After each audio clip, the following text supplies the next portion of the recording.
네, 벌써 11월 마지막째 주이자 마지막 날이에요. 내일이 12월 1일인 거 아십니까? 네, 2023년이 한 달밖에 남지 않았습니다. 네, 오늘 하나님께서 우리에게 주실 말씀을 함께 읽어보겠습니다. 느헤미야 4장 1절에서 23절까지의 말씀입니다. 느헤미야서 4장 1절부터 23절까지의 말씀입니다. 우리 한 절씩 교독하시고 마지막 절을 합독하겠습니다. 산발랏이 우리가 성을 건축한다 함을 듣고 그게 분노하여 유다 사람들을 비웃으며 자기 형제들과 사마리아 군대 앞에서 명하되 이 대학과 유다 사람들이 하는 일이 무엇인가? 스스로 견고하게 하려는가? 제사를 드리려는가? 하루일을 마치려는가? 불타는 물을 흙무더기에서 다시 일으키려는가 하고 암몬 사람 도비아는 곁에 있다가 이르되 그들이 건축하는 돌 성벽은 여호가 올라가도 곧 무너지리라 하더라. 우리 하나님이여 들으시옵소서. 우리가 없이 명임을 당하나이다. 원하건대 그들이 욕하는 것을 자기들의 머리에 내리사 우량거리가 되어 입안에 사로잡히게 하시고 주 앞에서 그들의 악을 덮어두지 마시며 그들의 죄를 도말하지 마옵소서. 그들이 건축하는 자 앞에서 주를 노하시게 하였음이니이다 하고 이에 우리가 성을 건축하여 전부가 연결되고 높이가 저마다에 이르렀으니 이는 백성이 마음 들여 일을 하였습니다. 산발랏과 도비아와 아라비아 사람들과 암몬 사람들과 아스도 사람들이 예루살렘 성이 중수되어 그 허물어진 틈이 메꾸어져 간다 함을 듣고 심히 분노하여 다 함께 빼앗기를 예루살렘으로 가서 치고 그곳을 유랑하게 하자 하기로 우리가 우리 하나님께 기도하며 그들로 말미암아 파수꾼을 두어 주야로 방비하는데 유다 사람들은 이들의 흙무더기가 아직도 많거늘 짐을 나르는 자의 힘이 다 빠졌으니 우리가 성을 건축하지 못하리라 하고 우리의 원수들은 이르기를 그들이 알지 못하고 보지 못하는 사이에 우리가 그들 가운데 달려 들어가서 살육하여 역사를 그치게 하리라 하고 그 원수들의 근처에 거주하는 유다 사람들도 그 각처에서 악성을 10번이나 우리에게 말하기를 너희가 우리에게로 와야 하리라 하기로 내가 성벽 뒤에 낮고 넓은 곳에 백성이 그들의 종족을 따라 칼과 창과 활을 가지고 서 있게 하고 내가 돌아보이에 일어나서 귀족들과 민장들과 남은 백성에게 말하기를 너희는 그들을 두려워하지 말고 지극히 크시고 두려우신 주를 기억하고 너희 형제와 자녀와 아내와 집을 위하여 싸우라 하였느니라. 우리의 대적이 우리가 그들의 의도를 눈치챘다 함을 들으니라. 하나님이 그들의 꾀를 패하셨으므로 우리가 다 성에 돌아와서 각각 일하였는데 그때로부터 내 수하 사람들의 절반은 일하고 절반은 갑옷을 입고 창과 방패와 활을 가졌고 인장은 유다 온 족속의 뒤에 있었으며 성을 건축하는 자와 짐을 나르는 자는 다 각각 한 손으로 일을 하며 한 손에는 병기를 잡았는데 건축하는 자는 각각 허리에 활을 차고 건축하며 나팔부는 자는 내 곁에 섰었느니라. 내가 귀족들과 민장들과 남은 백성에게 이르기를 이 공사는 크고 넓음으로 우리가 성에서 떨어져 거리가 먼즉 너희는 어디든지 나팔 소리를 듣거든 그리로 모여서 우리에게 나아오라. 우리 하나님이 우리를 위하여 싸우시리라 하였느니라. 우리가 이같이 공사하는데 우리의 절반은 동틀 때부터 별이 나기까지 창을 잡았으며 그때 내가 온 백성에게 말하기를 사람마다 그 종자와 함께 예루살렘 안에서 살지니 밤에는 우리를 위하여 하수하겠고 낮에는 일하리라 하고 함께 읽겠습니다. 나나 내 형제들이나 종자들이나 나를 따라 파수하는 사람들이나 우리가 다 우리의 옷을 벗지 아니하였으며 물을 기르러 갈 때에도 각각 병기를 잡았느니라. 아멘. 회복 기도하는 자로부터 시리즈 설교 5번째 시간입니다. 오늘은 기도하는 자의 응전에서부터라고 하는 제목으로 하나님의 말씀을 전하도록 하겠습니다. 여러분 삶을 살아가다가 힘든 일을 만났을 때 정말 더 이상은 못 가겠다라고 하는 위기를 만났을 때 어떻게 이겨내십니까? 각자의 노하우가 있잖아요. 왜냐하면 인생을 걸어가다가 좋은 일만 만나지 않기 때문이에요. 하나님의 주신 비전을 가지고 나아갈 때에도 어느 순간 걸림돌이 생기고 그 걸림돌을 피하지 못해서 넘어질 때도 있어요. 그럴 때 여러분들은 그 위기를 어떻게 넘기십니까? 자기만의 비법이 있어야 돼요. 비법이 없으면 다 함몰되죠. 문제와 어려움 속에 함몰되어서 헤어나오지 못하는 숱한 시간들을 보내게 됩니다. 저는 어릴 때부터 하나님을 만나고 감사하게 주신 은혜가 뭐냐면 기도였어요. 그런데 기도 말고 하나님 앞에 제가 기도원에 들어가고 기도의 자리로 나아가는 그 기도가 저를 이겨내게 했지만 기도 말고 또 하나의 저만의 비법이 있었습니다. 그게 뭐냐면 광안리를 찾아가는 거였어요. 부산을 가보셨나요? 부산을 대표하는 바다 중에 광안리 바다가 있습니다. 저는 집에서 한 1시간 정도 걸어가면 광안리가 나왔어요. 그래서 항상 걸어갔어요. 마음이 뭔가 복잡할 때는 대중교통을 이용하기보다는 걸을 때 도움이 될 때가 많잖아요. 그래서 집에서 나와서 1시간 정도, 한 50분에서 1시간 걸리거든요. 걸어서 바닷가로 갑니다. 그래서 사람들이 있지만 저는 이제 모래사장에 앉아서 가만히 멍 때리면서 바다를 봐요. 그런데 그 바다를 볼 때 가장 먼저 보는 게 있어요. 제가 굉장히 많이 해봤거든요. 굉장히 많이 넘어졌던 때를 20대 때 보냈기 때문에 그때마다 제가 멍 때리면서 바다를 볼 때 항상 파도를 봤어요.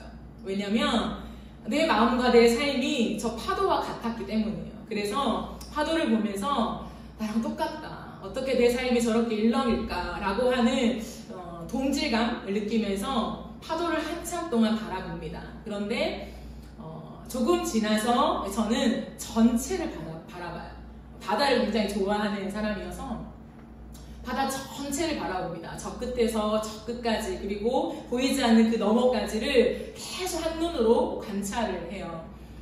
왜 그러냐면 내 인생 속에 내가 지금 걸려 넘어져서 더 이상 걸어갈 수 없는, 그 다음을 내가 디디딜 수 없는 이러한 형편이 막 일렁이는 파도와 같지만 이 파도는 결국에는 큰 바다 안에 있다는 거죠.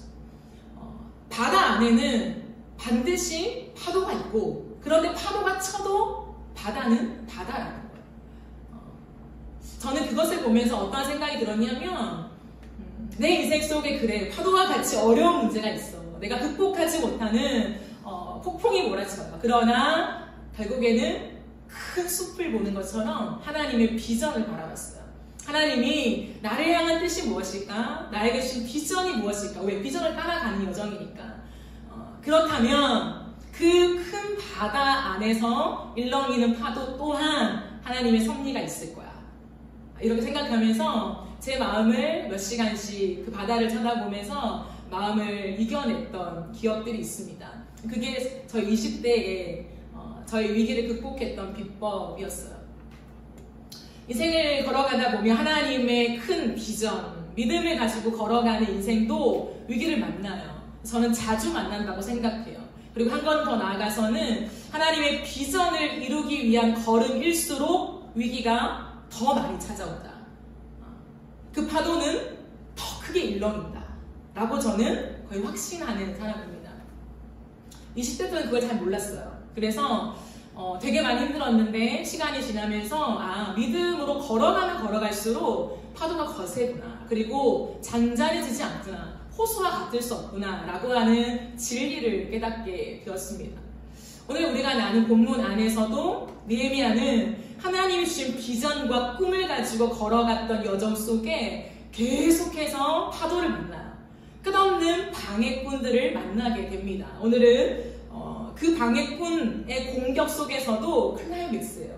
너무 거센 방해가 느헤미야를 괴롭히는 현장을 소개하고 있습니다. 오늘 본문은 유다 사람들이 성벽을 다시 쌓아 올리고요. 열심히 하나님 나라를 위해서 건설하고 있다는 소식을 들은 산발랏이 사람들을 동원해서 느헤미야와 백성들을 공격하는 장면입니다.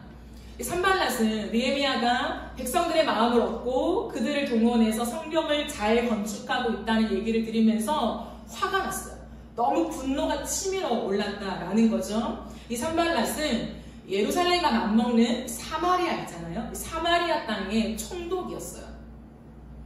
그러니까 그냥 이게 한 사람 공격하는 정도가 아니라 권위를 가지고 굉장한 힘을 가진 사람이었다라는 거죠. 그렇게 산발랏은 느헤미야의 이 모든 프로젝트가 성공하지 못하게 막았습니다. 왜냐하면 이 당시에는 예루살렘이 굉장히 폐허화되어 있었잖아요. 힘이 없는 그러한 유다 민족이었어요. 그러니 실세가 산발랏이었습니다. 산발랏이 예루살렘에 와 있으면서 그 예루살렘의 실세 노릇을 하는 거죠. 그런데 진짜 예루살렘이 건축되어지고 기반이 다져진다면 자신의 영향력은 당연히 줄어들 게 뻔한 일이죠. 그러니까 굉장히 분노가 치밀어 오르면서 화를 내면서 어떻게든 이 공사를 막으려고 했다라는 거예요. 그는 이 성벽을 재건하는 이스라엘의 사기를 떨어뜨리기 위해서 5개의 수사학적인 질문을 던집니다. 이 질문을 통해서 공사하는 사람들을 비웃고 있는데요. 이것은 오늘날 우리를 공격하는 적들이 사용하는 동일한 공격 방법입니다. 이 5가지가 무엇일까요? 첫 번째는 힘도 없는 유다인들이 도대체 무슨 일을 하는 거냐라고 하는 거예요. 2절의 말씀입니다. 힘도 없는 유다인들이 도대체 너희가 뭘 하려고 그래? 라고 하는 이 수사학적인 질문은 귀향민의 가장 예민한 부분을 건드리고 있는 거예요. 뭐냐면 패배감과 자격지심에 시달리던 이스라엘 사람들은요, 이 스스로의 가치를 높이 평가하지 않았어요. 느헤미야는 이 공사를 시작할 때부터 이스라엘의 자존감을 회복하려고 열심히 노력했다는 거예요. 근데 이런 상황 속에서 방해자 산발랏은 너희는 숫자도 많지 않고 무능하다라고 하는 말을 통해서 가뜩이나 자존감이 낮은 이스라엘의 그 자존심에 비수를 뽑고 있는 거라는 거죠. 여러분, 우리도 이럴 때를 많이 만납니다. 사탄이 우리를 공격하는, 또한 우리를 대적하는 사람들이 공격하고 내가 넘어지는 그 핵심에 무엇이 있냐면 패배감과 자격지심을 건드릴 때라는 거예요. 안 그래도 자존감이 낮은데 겨우 버티고 살아가는데 누군가의 말 한마디와 행동이 내 자존감을 바닥으로 떨어뜨릴 때가 있어요. 겨우 이거 한 가닥 잡고 있는데 가위로 싹둑 잘라버리는 것처럼 너는 패배자야. 너는 할 수 없어. 너가 뭘 하려고 해. 라고 하는 비아냥거림이 우리를 더 이상 걷지 못하게 만든다는 거예요. 두 번째 질문은 이 성벽을 다시 쌓는다고? 라고 하는 질문이에요. 우리가 느헤미야서를 살펴보면서 동일하게 제가 말하고 있는 부분은 이스라엘 백성들이 거주했던 이 땅, 이 성벽이 무너진 지 140년이 지났다고 말씀을 드렸죠. 적지 않은 세월이라는 거예요. 이 140년 동안 무너진 그들의 실패의 이력을 들추고 있습니다. 이 성벽을 다시 쌓는다고? 140년 동안 너희는 무너져서 일으켜지지 않았어. 그런데 이제 다시 싸울 수 있을 것 같아? 라고 하는 비아냥거림이라는 거예요. 우리가 이 땅을 살아가는 동안에 끝없이 우리의 대적들은 우리의 실패의 이력을 들춥니다. 너가 다시 무언가를 할 수 있을 것 같아? 재기할 수 있을 것 같아? 라고 하는 그 공격을 우리에게 퍼붓는다는 거죠. 세 번째는 여기에서 제사를 지내겠다는 거냐? 라고 하는 질문입니다. 여러분, 이것은요, 이스라엘의 신앙심을 공격하는 질문이었어요. 즉 이런 거죠. 너희가 기도와 예배로 살아가는 민족이라고 하는데 성벽이 기도로 예배로 세워질 수 있을 것 같아?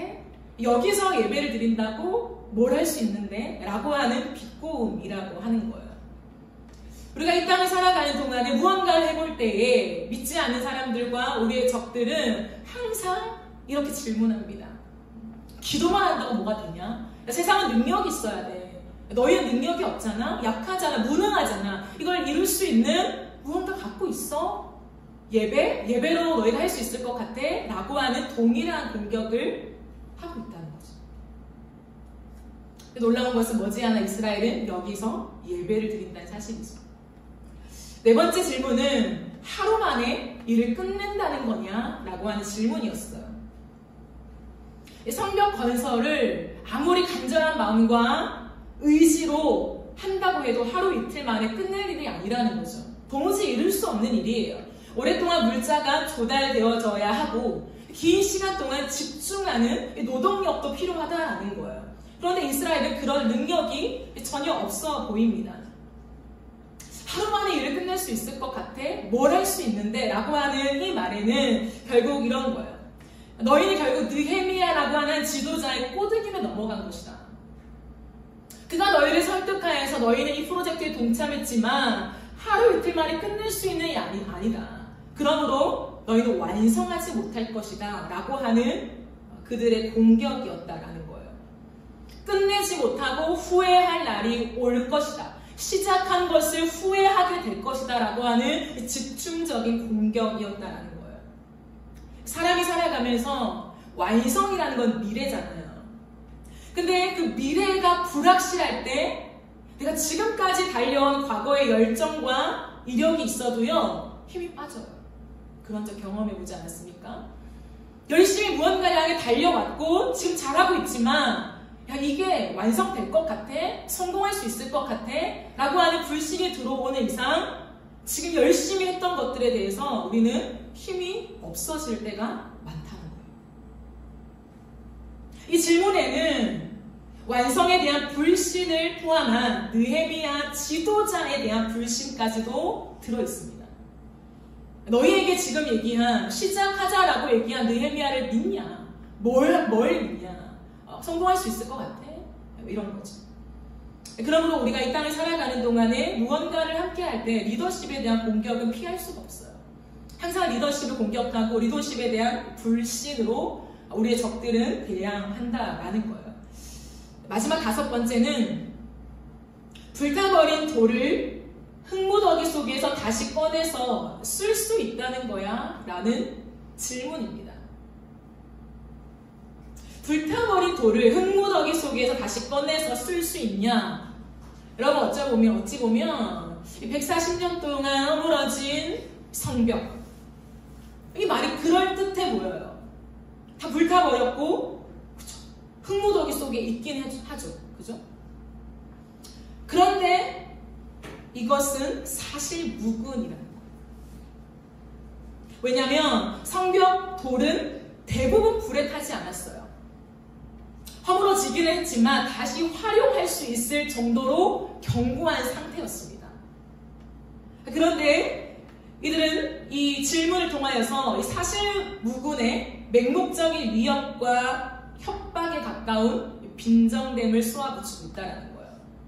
여러분, 우리가 이 땅을 살아가는 동안에 우리의 적들이 누군가가 우리를 방해하고 공격할 때 맞는 말들을 하죠. 굉장히 피할 수 없는, 그러니까 전적으로 부인할 수 없는 그런 말들로 공격을 해대요. 그러니까 당하는 거죠.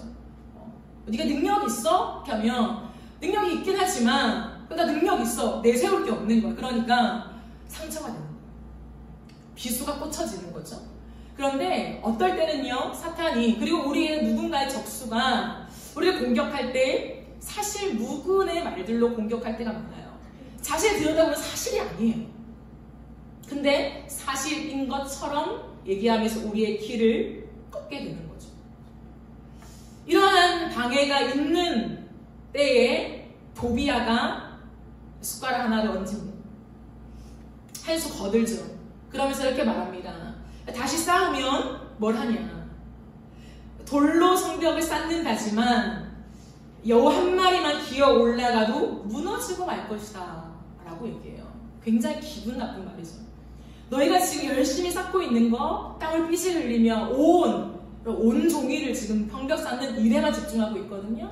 그렇게 했는데 다 쌓아 올렸어? 너희가 만든 이 성벽이 얼마나 빈약한지 여우 한 마리가 올라가도 와르르 무너지고 말 거야. 너희의 수고는 헛될 거야 라고 하는 비아냥을 하고 있다라는 거예요. 그러나 이것도 진실이 아닙니다. 왜냐하면 발굴에 의하면 느헤미야가 지금 재건한 성벽의 두께 있잖아요. 두께가 2.7m입니다. 굉장히 두꺼워요. 굉장히. 근데 지금 이 맹렬한 비난과 공격을 퍼부을 때는 뒤에 가면 한 번 더 하긴 하겠지만 이미 둘레를 완성했을 때예요. 높이를 쌓는데 거의 절반 정도 온 그러한 때였다는 거죠. 그러니까 이 말은 사실 무근이죠. 근데 공격하는 거예요. 너희가 한 일이 뭐 별반 큰 특별한 게 있겠어? 뭐 이런 비아냥으로 공격하는 거죠. 여러분 뭘까요? 적들이 우리를 향해서 또한 이스라엘 백성들을 향해서 한결같이 쏘아 올리는 게 뭐냐면 사기를 떨어뜨리는 거라는 거죠. 근데 그것이 결국에는요 심리전이에요. 심리전. 목적은 단 하나입니다. 마음을 무너뜨리려는 거죠. 똑같습니다. 나의 초라함에 집중하게 만듭니다. 내 손에 든 것에 집중하게 만들죠. 지금까지의 성적표에 집중하게 만듭니다. 몇 전, 몇 승을 해봤냐는 거죠.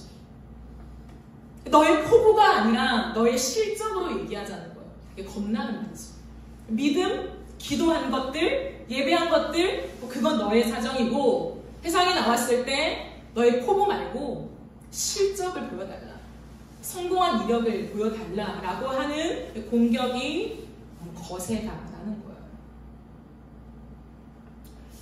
결국에는 마음의 문제입니다. 그러므로 잠언 4장 23절의 말씀을 보아도 이런 말씀이 있죠. 모든 지킬 만한 것 중에 더욱 내 마음을 지켜라. 왜냐하면 생명의 근원이 이에서 납니다. 여러분 저는 이 말씀을요 굉장히 어릴 때에 외웠어요. 어릴 때부터 제가 초등학교 6학년 때부터 외웠던 말씀들이 몇 구절 있어요. 아직까지 안 잊어버리게 되는 그 구절들이 있는데 그 구절 중에 하나예요. 초등학교 6학년 때부터 지금까지 계속 생각나는 말씀 중에 하나인데요. 쉽지 않더라고요. 되게 간단한 얘기인 것 같았어요. 아, 마음을 지켜야지. 이건 모두가 다 하는 얘기니까. 마음을 지켜야지. 생명의 근원이 그래 마음으로부터지 아는데 항상 패배하는 게 여기였어요. 내 마음이 무너지는 거. 오늘 말씀을 준비하면서도 다시 한번 너무 동의가 되었어요. 사탄은 창의력이 없는 거 아십니까? 창의력이 별로 없어요. 똑같은 수법을 똑같이 사용합니다. 시대가 거듭되어도 그게 항상 우리의 마음을 무너뜨린다는 거죠. 하나님은 우리에게 마음을 지켜라. 마음이 생명의 근원이다. 그러니까 마음이 무너지면 모든 게 무너진다는 거예요. 반대로 마음을 세우면 모든 걸 세울 수 있다는 거예요. 여러분 이게 되게 간단한 말 같지만 굉장히 무서운 말이에요. 그러니까 마음을 세우면 모든 걸 할 수 있다는 말이에요. 능력, 네가 손에 무엇을 들었는지 그거는 부차적인 문제고 하나님은 우리에게 생명, 우리를 살리는 것, 살아나게 하는 근원은 오직 마음이다 라고 우리에게 말씀하고 있다라는 거예요. 여러분 이렇게 느헤미야는 자신이 하고 있는 일에 대해 산발락과 도비야가 비아냥거린다는 소문을 듣습니다. 이 소문을 들었을 때 이러한 수선학적인 5가지의 질문과 이 도비야의 숟가락을 얹는 이 맹렬한 공격을 당할 때에 느헤미야의 응전은 어땠을까요? 응전. 오늘 제목이죠? 여러분 응전이 무엇입니까? 응전은 상대편의 공격에 맞서서 싸우는 것을 뜻합니다. 상대편이 공격해 올 때 어떻게 대응하냐는 거예요. 다른 말로 어떻게 반응하냐라고 하는 게 응전입니다. 느헤미야는 어떻게 응전했을까요? 느헤미야는 기도와 도전으로 응전했습니다. 기도와 도전. 그럼 첫 번째는 기도로 응전했는데요. 느헤미야가 한 기도는 전체를 보는 눈이었어요. 기도로 전체를 보는 눈을 잃어버리지 않았다는 거예요. 숲을 보고 있는 거죠. 그러나 동시에 도전으로 오늘을 싸워내는 힘을 잃지 않았습니다. 나무를 보는 거죠. 너무 놀라운 것은 느헤미야는 이 2가지를 동시에 했다라는 거예요. 기도만 하고 있지도 않았고 일만 하고 있지도 않았고 기도와 일을 동시에 했던 사람, 완벽한 균형을 이룬 사람이었다고 할 수 있습니다. 저는 이게 너무 놀라워요. 여러분 산발락과 도비야의 말에 느헤미야의 기가 막힌 대응은 뭐냐면 직접 반응하지 않았다는 거예요. 산발락과 도비야에게 직접 반응하지 않았다는 것이 핵심이에요.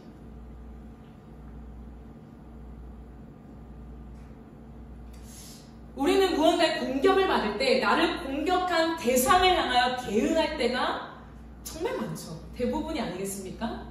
왜냐하면 지기 때문이죠. 진다고 생각하기 때문에 어떻게든 내 변명이든 아니면 정확한 말이든 우리는 말을 통하여서 또한 되갚아줌을 통하여서 응대를 하려고 합니다. 응전을 하려고 하죠.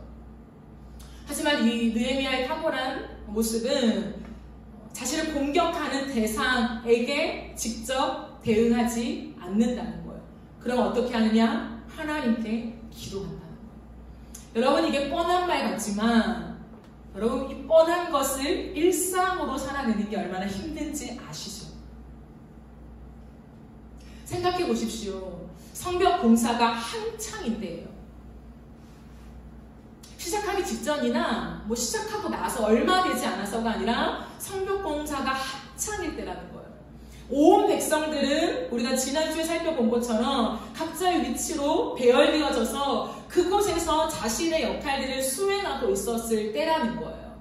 인원이 굉장히 많습니다. 느헤미야가 일일이 다니면서 그 사람들을 만날 수 없을 만큼 다 퍼져 있다는 거예요. 그런데 보세요. 모든 사람들이 다 열심을 내서 이 성벽을 쌓고 있어요. 얼마나 몸이 지쳤을까요? 느헤미야가 리더십을 발휘하기 위해서 저 옆에 있는 사람들, 저 구석에 있는 사람들을 보이지 않지만 관찰하려고 애를 쓰며 자기 또한 자기가 많은 수고를 통하여서 이 모든 프로젝트를 움직여야 하는 이 하루하루가 지속되면서 몸과 마음이 다 지쳐 있었다는 거예요. 그런데 가장 약할 때, 정말 몸과 마음이 지쳐 있을 때 어떠한 공격을 받으면 그럼 거의 다 무너져요. 근데 느헤미야는 기도한다는 거예요. 저는 이게 너무 놀라웠어요. 과연 내가 온 몸과 마음이 하나님의 비전과 일을 위하여 다 쏟아붓고 있는데 정말 내 삶을 돌보지 않고 여기에 올인해서 내가 리더십을 발휘하고 하고 있는데 누군가가 나를 공격해요. 그랬을 때 나는 과연 그럼에도 불구하고 하나님 앞에 엎드려 기도할 수 있었을까? 기도할 수 있는 사람은 누구냐면 이게 완전히 몸에 배어있는 사람. 제가 하나님 앞에 진짜 감사한 것 중, 너무 감사한 것 중에 하나는 뭐냐면 제가 20대 초반에 19살 때부터 기도를 쌓았잖아요. 하나님 기도를 하게 하심에 은혜가 있었어요. 그렇기 때문에 항상 19살 때부터 어려운 일이 닥치면 본당을 먼저 찾아갔고 본당에서 내가 기도할 수 없을 만큼의 무게감, 그냥 큰 소리를 내야 되기 때문에 그렇게까지 내가 할 수 없는데 마음의 무게감이 너무 클 때는 기도원을 찾아간 거, 사람을 붙잡고 얘기하지 않은 거, 그게 전 너무 감사한 거예요. 왜냐하면 가진 것이 없잖아요. 할 수 있는 것도 없어요. 그러나 딱 한 가지 내가 할 수 있는 것은 위기가 닥쳤을 때 하나님 앞에 엎드릴 수 있는 것. 내가 위기가 닥쳤을 때 내 마음을 내가 친한 사람 만나서 야 이런 일이 있었어, 내가 어떻게 하면 좋겠어 라고 얘기해 본 적이 없어요. 가장 먼저 골방으로 들어가서 하나님 앞에 그냥 우는 거. 근데 기도가 잘 안 나와요. 일단 울고 봐요. 그냥 엉엉 울어요. 그거. 그런데 그 울의 시간, 하나님 앞에서의 우는 기도의 시간, 그리고 그 이후에 하나님 앞에 토해내는 내 기도의 하루하루의 습관들, 그것이 결국에는 저를 다시 살려내더라고요. 그게 지금까지도 내 근육이 되어 있다는 게 정말 감사한 일인 것 같아요. 느헤미야 인생을 돌아볼 때 어떻게 정말 성경 공사가 진행되어지고 여러분 기도할 수 없는 때예요. 사실은 우리 말 같으면 하루 왼종일 스케줄이 짜여져 있는 시간이라는 거예요. 어떻게 기도합니까? 근데 느헤미야는 절대로 사람에게 대응하지 않고 하나님께 기도했다. 4절 5절에 보면 느헤미야는 이렇게 기도합니다. 우리 하나님이여 들으시옵소서. 우리 하나님이여, 하나님 들으세요. 우리가 업신여김을 당합니다. 원하건대 그들이 욕하는 것을 자기들의 머리에 돌리사 노략거리가 되어 이방에 사로잡히게 하시고 주 앞에서 그들의 악을 덮어두지 마시며 그들의 죄를 도말하지 마옵소서. 그들이 건축하는 자 앞에서 주를 노하시게 하였음이니이다 라고 기도한 거예요. 여러분 보세요. 느헤미야의 기도가 어떻습니까? 너무 공격적이지 않나요? 믿음의 사람의 기도라고 생각할 때 너무 세게 기도하는데 너무 사랑이 없지 않나? 아무리 적이어도 우리는 사랑하라고 배웠는데 이 기도가 너무 공격적이고 너무 이기적인 저주의 기도다라고 생각할지 모르겠습니다. 두 가지를 발견할 수 있어요. 하나는 뭐냐면 느헤미야 마음이 얼마나 화가 났나. 저는 그것을 발견했어요. 여러분, 느헤미야도 사람이잖아요. 이 모든 상황을 보고 얼마나 화가 났겠어요. 얼마나 짜증이 났겠어요. 얼마나 힘이 빠졌겠어요. 그들에게 얼만큼 대응하고 싶었겠어요. 너희가 지금 뭐 하는 거냐? 얼만큼 하고 싶은 말이 많았겠어요. 그런데 그 모든 것을 하나님께 쏟아내고, 그러니까 하나님, 우리가 업신여김을 당하고 있습니다. 하나님, 그들의 욕하는 걸 좀 들어보십시오. 하나님, 말이 안 되지만 우리를 참 비난하고 있습니다. 하나님, 제가 정말 견딜 힘이 없습니다. 하나님, 죽을 것 같아요. 너무 힘들어요. 하나님, 어떻게 하라는 거예요? 하나님 앞에 자신이 가진 울분과 이 분노와 억울함과 누군가한테 말하지 못하는 자기만의 이야기를 다 쏟아내고 있다. 여러분, 기도는 이런 것입니다. 거창하게 미사 여구를 동원해서 하나님 앞에 질서정연하게 기도할 때도 필요하지요. 하지만 하나님과 나와의 단둘이 있는 시간에는요, 내 마음을 고스란히 쏟아내고, 그 기도가 진짜 기도라는 거예요. 그리고 두 번째는요, 이 느헤미야의 저주와 심판에 가까운 이 기도의 정당성은 이것이 단순히 개인의 일에 대한 대갚음으로서의 기도가 아니라 하나님을 모욕했기 때문에 기도하는 거였다는 거예요. 거룩한 분노였다는 거죠. 하나님, 나를 비방하는 모든 자들을 다 하나님 끝내어 주십시오. 하나님, 다 짓밟아 주십시오 라고 기도하는 것이 아니라, 하나님, 저 사람들이 하나님을 모욕하고 있어요. 하나님, 그게 말이 됩니까? 하나님이 얼마나 위대하시고 크신 분이신데 저들은 그걸 몰라요. 그리고 하나님을 비방하고 있고, 이 역사가 하나님이 하시는 건데 이 역사가 실패할 것이라고 그들은 우리를 조롱하고 있습니다. 하나님, 하나님의 심판을 그들에게 내리소서라고 하는 기도라는 거예요. 다윗의 기도와 닮아있죠. 여러분, 그러고 나서 이 기도를 하면서 느헤미야는 동시에 성벽 쌓는 일을 계속했다는 하는 것이 너무 놀라워요. 우리가 마음이 무너지거나 기도할 때는 모든 걸 스탑하고 싶죠. 아무것도 하고 싶지 않아요. 하나님, 지금은 잠시만요. 그럼 나에게 시간이 필요해요. 하나님, 내 마음을 추스릴 수 있는 여유가 필요해요. 지금 못하겠어요 라고 할 때가 너무 많아요. 그런데 느헤미야의 위대함은 하나님 맡기신 일에 대한 긴급함과 절박함을 놓치지 않았어요. 그렇기 때문에 자신의 마음을 하나님께 쏟아내면서도 큰 그림을 본 거예요. 하나님, 내게 맡기신 성벽 재건의 그 마지막 때, 그때를 보면서 다시 한번 공사를 재개하고 있습니다. 6절에 보십시오. 이해라고 되어 있죠. 하나님께 그 기도를 쏟아내고 이해. 우리가 성을 건축하여 정부가 연결되고 높이가 절반에 이뤘다. 모든 백성이 마음을 들여 일을 계속하는 거죠. 제가 첫 시간에도 여러분께 말했지만, 하나님의 일을 할 때 위기가 오고 그걸 어렵게 극복합니다. 여러분, 극복하는 건 진짜 힘이 많이 들잖아요. 무너지는 건 한순간인데 이 마음을 일으켜 세운다는 게 여간 힘든 일이 아니에요. 근데 그렇게 마음을 추스리고 기도하면서 일어났는데 곧바로 공격이 또 들어와요. 이번에는 더 심한 공격이 들어옵니다. 원수는 약이 오른 거예요. 약이 올라서 53탐 그들을 방해하고 무너뜨릴 계획만 노리고 있습니다. 쉽게 포기하지 않는 거죠. 사탄은 결코 포기하지 않습니다. 더 적극적인 방해를 합니다. 그러므로 이제는 말로만 하지 않아요. 처음에는 말로만 했습니다. 말로 우리의 마음을 무너뜨리려고 했는데 마음이 무너지지 않고 다시 오뜨기처럼 일어나니까 직접 군대를 동원해서 막아서게 합니다. 이제는 내가 저들을 다 죽여버려야겠다. 항상 악은 더 심화되죠.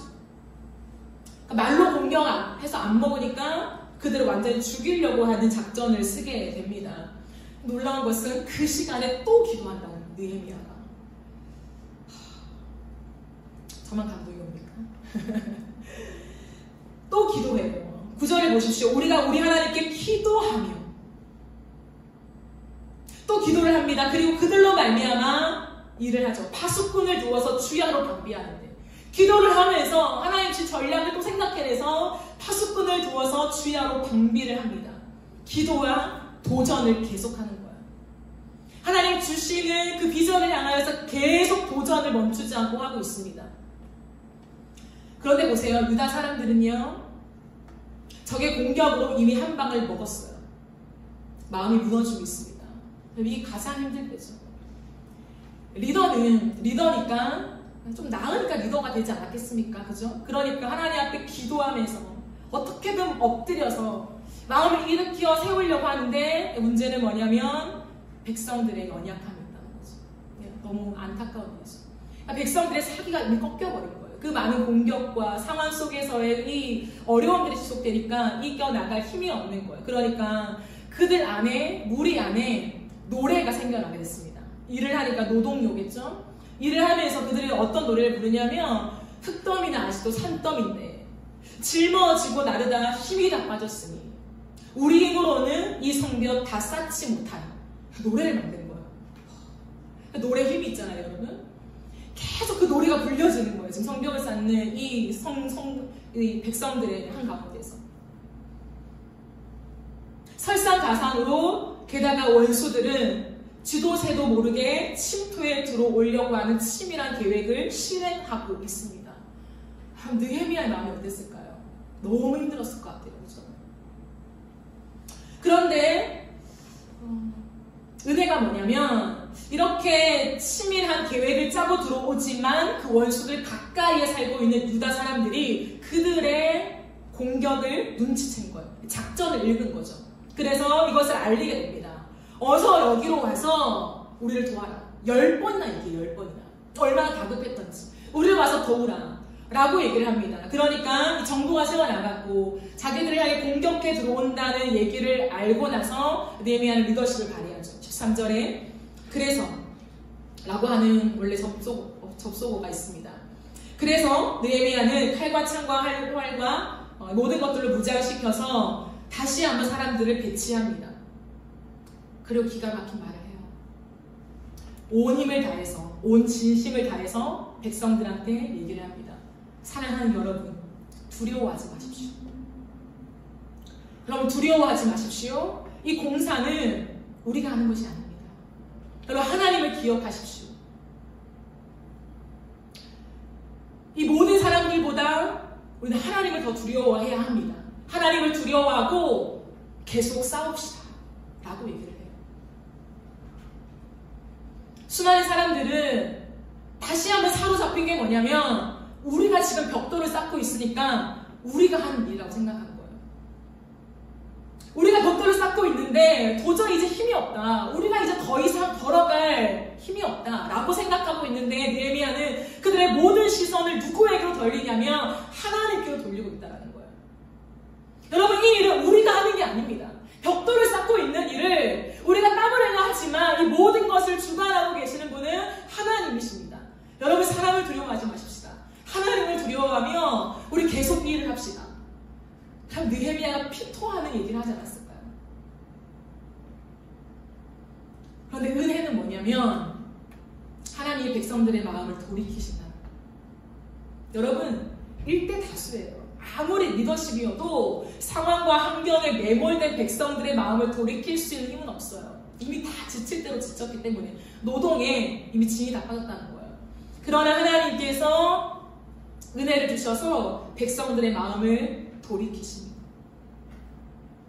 느헤미야는 이렇게 말하죠. 그들의 음모가 들통이 나자, 여러분, 하나님께서 그들의 음모를 들통나게 하셨습니다. 라고 얘기해요. 느헤미야의 위대함은 언제나 하나님을 주어로 삼는다라는 거예요. 15절에 하나님이 그들의 음모를 헛되게 하셨다. 그러므로 다시 하자 라고 얘기하는 거예요. 그러니 저마다 하던 일을 계속했다고 나와 있습니다.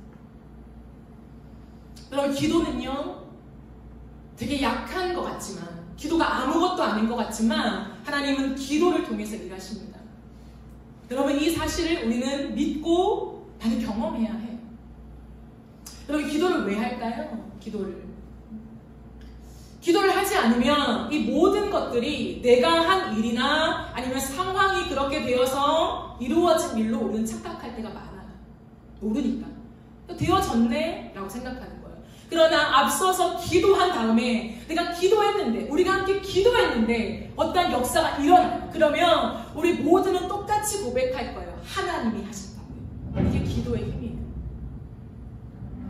느헤미야는 명확하게 이것을 끝까지 견지하는 사람입니다. 그리고는 비상하게 하나님이 계속 전략을 주십니다. 이스라엘 백성들에게 한 손에는 돌을 쌓고 한 손에는 무기를 들게 하는 거죠. 왜? 또 언제 들이닥칠지 모르니까. 여러분 이 긴박함을 한번 생각해 보세요.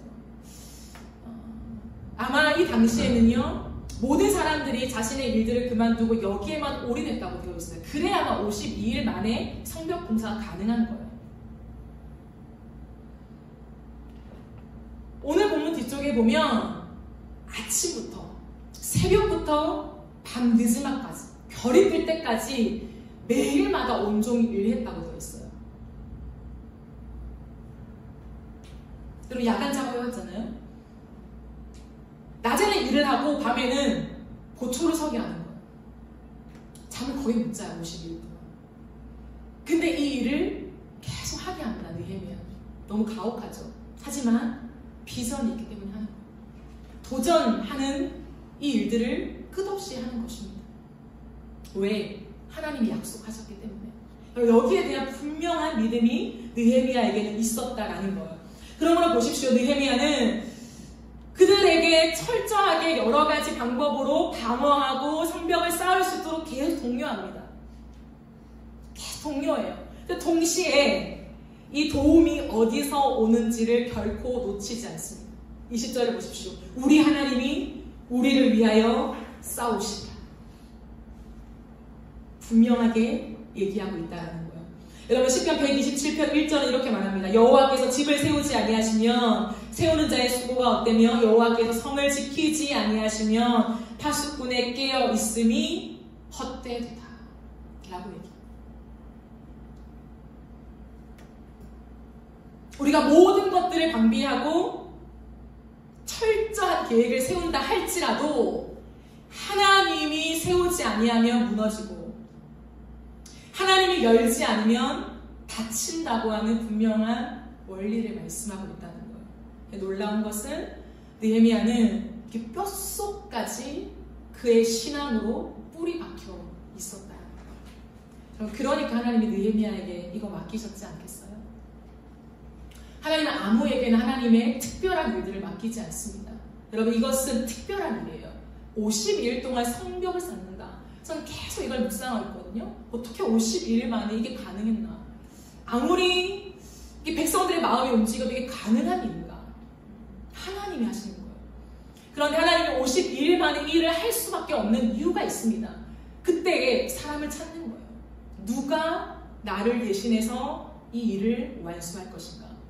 아무나 불러서 능력을 줘서 행하시는 분이 아니에요. 그가 걸어온 모든 삶 속에 하나님을 이해한 신앙, 하루하루를 어떻게 걸어왔는지 그 모든 것이 배어있는 사람, 그래서 하나님이 보시기에 통과된 사람에게 하나님은 특별한 일들을 맡기십니다. 저는 비전이 있어요. 세상에서 내가 유명해지지 못할지라도, 내가 세상에서 내 능력을 발휘해서 올라가지 못할지라도 혹여나 하나님께서 이 땅 가운데 꼭 필요한 때, 내가 정말 이거 꼭 필요한데 아무나 할 수 없어요. 진짜 하나님을 신뢰하는 사람만 가능한 거예요. 왜? 어려우니까. 중간 가다가 넘어질 수 있는 위기가 엄청 많으니까. 근데 그때 하나님 믿고 맡길 수 있는 사람, 그 사람이 내가 되고 싶다 하는 비전이 항상 있었어요. 그래서 항상 하나님, 내가 선교사로 가고 싶은데 선교사로 가더라도 저 오지만큼은 하나님 보내지 마세요 라고 하는 그곳에 나를 보내어주세요 라고 하는 기도를 많이 드렸어요.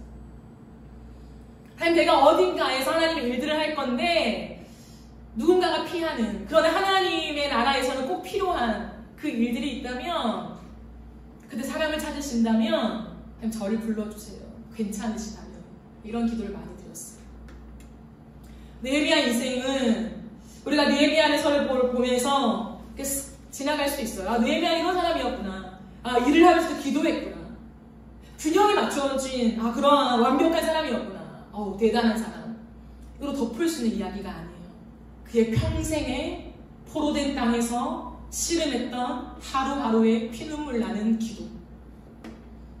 말씀을 붙잡고 도대체 내 하나님이 누구신가? 누군가의 하나님이 아니라 내 하나님. 내가 고백할 수 있는 내 하나님 대체 누구야? 라고 아무도 보지 않는 그 깊은 어둠 속에서 하나님을 발견하기 위하여 아등바등 그렇게 시간을 보냈던 세월의 흔적들.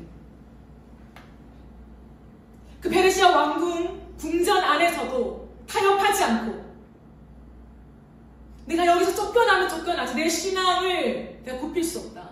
타협하지 않고 세상의 한복판에서 믿음을 지켜냈던 그 고고한 신앙의 사투.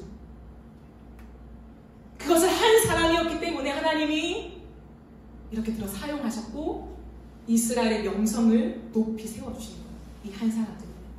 그래서 이 한 사람으로 말미암아 온 백성이 함께 그 명성을 누리게 하시고 함께 그 기쁨을 얻게 하시고 함께 하나님의 회복을 누리게 하신다는 거예요. 저는 오늘날도 하나님이 리더다운 리더를 찾고 있다고 생각해요. 그렇다고 제가 리더다운 리더라고 말하는 것이 아니라요. 이 시대 속에 말세 지마를 살아가는 우리에게 하나님은 당신의 남은 일들을 반드시 하실 거예요. 그런데 말세 지마를 살아가면 살아갈수록 성경은 기록하고 있습니다. 환난이 극심해진다. 모든 사람은 주님을 부인한다. 돈을 사랑하고 자기 자신을 사랑하며 자기 가족을 사랑하고 하나님의 일에는 멀어져 있다.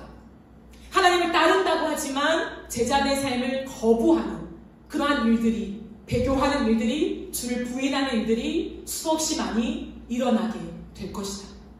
그러므로 하나님은 사람을 찾고 있습니다.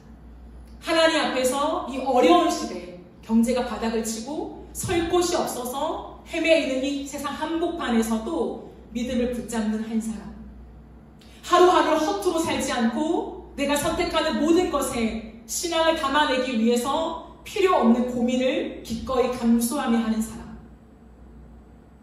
남들처럼 그냥 걸어가도 되지만 하나님 앞에서 또 엎드려 그 기도의 골방으로 들어가서 하나님께 질문하고 어리석게 바보같이 대답 없는 그 하나님의 때를 기다리면서 반복된 기도를 메아리 쳐오르는 그 골방 안에서 끝없이 올려드리는 그런 사람. 가진 것이 없고 내 미래가 보이지 않고 내 집을 세울 수 있을까라고 하는 불안함이 엄습해오지만 그럼에도 불구하고 하나님이 말씀하시면 가고 하나님이 말씀하지 않으면 여기에 머무를 줄 아는 그 결단으로 오늘을 살아내는 그 한 사람. 그 한 사람의 리더를 하나님 찾으신다는 거예요. 왜냐하면 가볍지 않기 때문이에요. 대충 걸어갈 수 있는 일이 아니기 때문이에요. 말세 지말이 될수록 우리의 삶은 더 어려워지고 동시에 사탄의 공격은 훨씬 더 강해집니다. 그 강함은 우리를 핍박하는 강함이 아니라 달콤한 제안이라는 거예요. 세상 속에 어떻게 살아갈래? 살아남을 수 있을 것 같아? 네가 뭘 할 수 있는데? 그 능력으로 세상 한복판에 설 수 있을 것 같아? 세상의 모든 사람들과 함께 어깨를 나란히 할 수 있을 것 같아? 이게 필요해요. 이건 타협이 아니야. 세상을 살아가기 위해서 당연히 가져야만 하는 조건이야. 라고 우리를 설득한다. 그 속에서 누가 하나님 말씀에 설득을 당하시겠습니까? 사탄의 달콤한 속삭임에 설득을 당하는 것이 아니라 누가 하나님의 말씀 앞에 설득을 당해서 이 하나님 바보 같지만 내가 이 말씀을 붙잡고 불투명한 내일을 걸어가 보겠습니다. 그러니 하나님 오늘 당신의 말씀이 나에게 생명으로 다가오지 않으면 나는 이 길을 절대 걸어갈 수 없어요. 그러니 말씀을 읽을 수밖에 없는 거죠. 그러니 골방에 들어가서 기도할 수밖에 없는 거예요. 이런 사람이 필요합니다. 사랑하는 여러분. 이 시대는 이러한 사람을 하나님 찾고 계세요. 온 땅을 두루 감찰하사 전심으로 자기를 향하는 자가 없냐. 내가 능력이 된다. 내가 능력을 줄게. 왜 나를 못 믿냐. 주님 말씀하시는 거예요, 여러분. 그러니 옆에 사람들, 세상의 사람들, 성공한 사람들, 그런 얘기들 들어야죠. 하지만 그걸로 여러분의 인생과 여러분의 비전을 결정하지 마세요. 그거를 들으려면 누군가의 조언과 전문가의 그런 이야기를 듣고 여러분의 삶을 움직이려면 훨씬 더 많이 성경을 읽으십시오. 훨씬 더 많은 시간을 이 말씀 앞에 사토하는 시간으로 보내십시오. 하나님 앞에 정말 리더십으로 서고 싶다면. 그게 없다면 우리의 모든 말들은요, 너무 미사 여구에 그칠 수 있다. 수많은 사람들, 전문가들의 우리는 말을 인용하기를 좋아해요. 설교자들도 마찬가지입니다. 칼빈이 이렇게 말했다. 위대한 신학자가 이렇게 말했다. 좋아해요. 왜냐하면 그럴듯해 보이니까. 신빙성이 있으니까. 하지만 그 말을 하기 위해 나는 얼마만큼 하나님의 말씀을 인용할 수 있는가? 하나님의 말씀 앞에 내 삶을 적용해서 그냥 몇천 년 전의 이야기로 끝나는 것이 아니라 오늘 나의 이야기로 가져와서 이 말씀을 내가 선포하며 누군가에게 전할 수 있는가? 그럴 용기가 있나? 아니 그런 담대함이 있나? 아니 그런 확신이 있나? 확신이 있으십니까? 진짜 이 말씀만이 진리다. 전문가의 말보다, 내 분야에 탁월한 전문가의 말보다 하나님의 살아있는 이 말씀이 오늘 나에게 능력을 주고 창조적인 일을 하게 하는 근원이 된다라고 하는 확신이 있으십니까? 진짜 확신. 그것이 있는 사람을 하나님의 시대의 리더십으로 불러요. 그러니 앞서 말한 5가지로 우리를 공격하는 것에 마음을 무너뜨리지 맙시다. 저도 넘어져요. 어처구니가 없어요. 근데 넘어져 있어. 이렇게 이 말씀을 6학년 때부터 외웠는데 마음을 사소하는 게 너무 힘들더라고요. 어느 순간 나자빠져 있어요. 모르겠어. 일어날 힘이 없어. 어떡하라고요? 너무 웃기지만 그 웃긴 모습이 내 모습이에요. 그러나 다시 이렇게 세우는 거죠. 하나님, 느헤미야가 되고 싶어. 내가 바쁘면 바쁠수록 앞으로 더 바빠질 텐데, 하나님, 내가 새벽부터 밤까지 사역이 있다고 할지라도 내가 느헤미야처럼 모든 순간 하나님 앞에 질문하며 기도하며 하나님과 맞닿아 있는 내 모든 일들이 하나님으로부터 오는 것을 내가 고백하는 그런 사람이 될 수 있도록 이 연약한 자를 좀 붙잡아 주세요. 그걸 위해서 내가 하는 것은 아침에 일어나서 말씀을 읽고 기도하며 모든 시간에 또 놓치지만 그럼에도 불구하고 무시로 기도하려고, 누군가와 대화를 할 때도 하나님 이 대화를 주장해 주세요.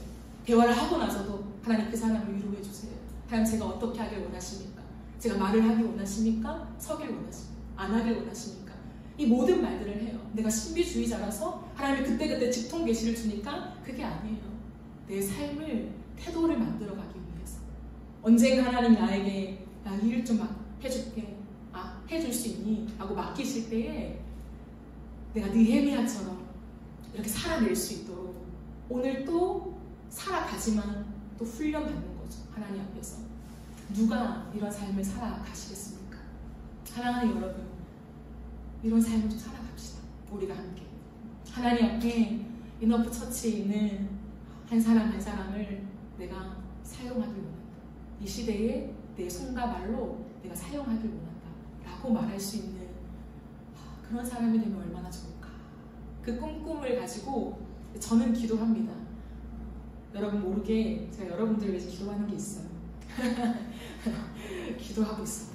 여러분들의 고생을 위해서 매일매일 기도하고 있어요. 그러니 저도 부족합니다. 너무 부족해서 참 얼굴을 들기가 부끄러울 때도 있어요. 앞으로 더 그렇겠죠. 하지만 포기하지 않고 저도 걸어갈 테니까 여러분의 인생에서도 기도와 도전, 사람에게 대응하지 않고 기도와 도전으로 끝없이 응전했던 느헤미야의 삶을 배워가면서 우리가 이 시대에, 이 21세기에 현대판 느헤미야가 되어지기를 간절히 바라고 소망합니다.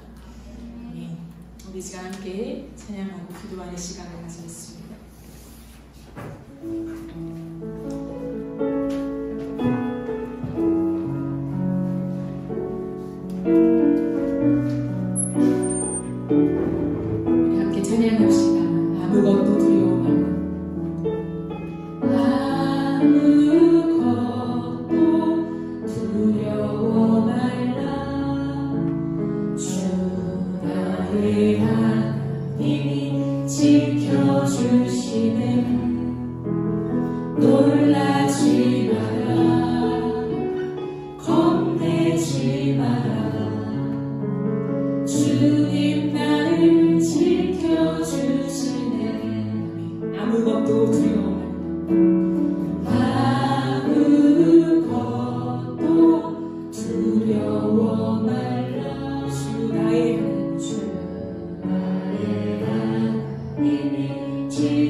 겁내지 마라. 주님 나를 지켜주시네. 주님 나를 지켜주시네. 내 마음이 힘에 겨워 지칠지라도 내 마음이 힘에 겨워 지칠지라도 주님 나를 지켜주시네. 세상의 험한 풍파 세상의 험한 풍파 몰아칠 때도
우리